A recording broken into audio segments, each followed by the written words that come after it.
तर सकाळी सकाळी छान अशी देवपूजा वगैरे आटपली. त्याच्यानंतर आज केंद्रामध्ये गेले नव्हते कारण बाहेरसुद्धा जायचं होतं भाजीपाला वगैरे घ्यायला, म्हणून स्वयंपाक वगैरे आवरला, दोघांचा चहा वगैरे झाला आणि लगेचच आम्ही 11 वाजेला बाहेर पडलो होतो. कारण आहुंनासुद्धा जायचं होतं. त्याच्या आधी म्हटलं चला छान असा भाजीपाला आणते, जेणेकरून आता पुन्हा आठवडाभराचं टेन्शन नाही.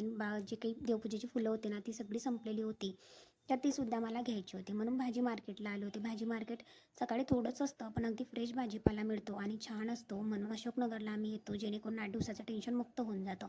ज्या ज्या काही भाज्या हव्या होत्या, टोमॅटो, गाजर वगैरे ते सगळं काही घेतलं. अजून गाजर आहे अजून मार्केटला आणि सीझन आहे म्हटल्यानंतर अजून हलवा बनवायचा होता, त्यासाठी गाजर घेतलं. लेप आज बंद होती, लाईट गेलेली असल्यामुळे आहुंच्या हातात पिशवी दिली आणि पुन्हा आता एवढा जिना चढून वरती आलेलो होतो. संध्याकाळी छान अशा कोथिंबीर वड्या बनवल्या, देवपूजा केली. गरमागरम टेस्टी अशा कुरकुरीत कोथिंबीर वड्या खाऊन आजचा दिवस आम्ही असा संपवला होता. आणि खूप छान होताच अशा कोथिंबीर वड्या मी ब्लॉगमधून सुद्धा शेअर केलेला आहे.